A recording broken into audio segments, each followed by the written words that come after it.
Okay, if you're making ham and bean soup, what you're gonna do is you're gonna cut off all the available meat from your ham bone.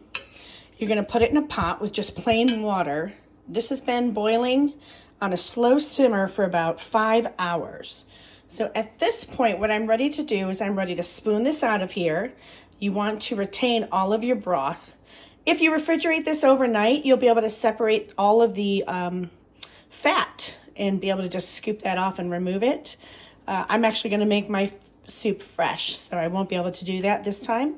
But what I'm going to do is remove all the solid stuff from this broth, and I'm going to pick off all the meat, and so we'll just have a clear broth start, and then I'm going to add a lot of onions, celery, carrots, and potatoes and beans to this.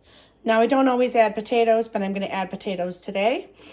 And then if you want to do this quickie method, a quickie style like I'm about to do, you're going to start with a bit of butter. You're going to go ahead and put your onions, your garlic, your celery, your carrots, and your potatoes cubed in this pot. You'll brown it all to bring it up to temperature and soften it just a little bit before you add that back to your soup base.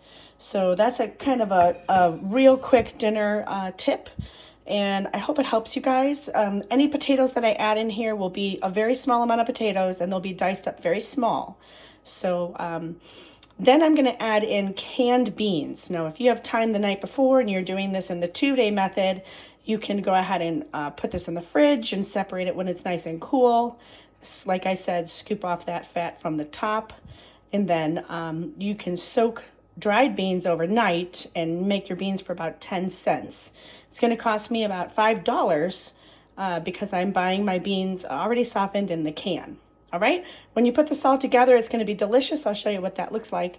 If you do not have enough ham stock, like I have plenty of ham broth here, but if you don't have enough, you can substitute chicken broth or vegetable broth.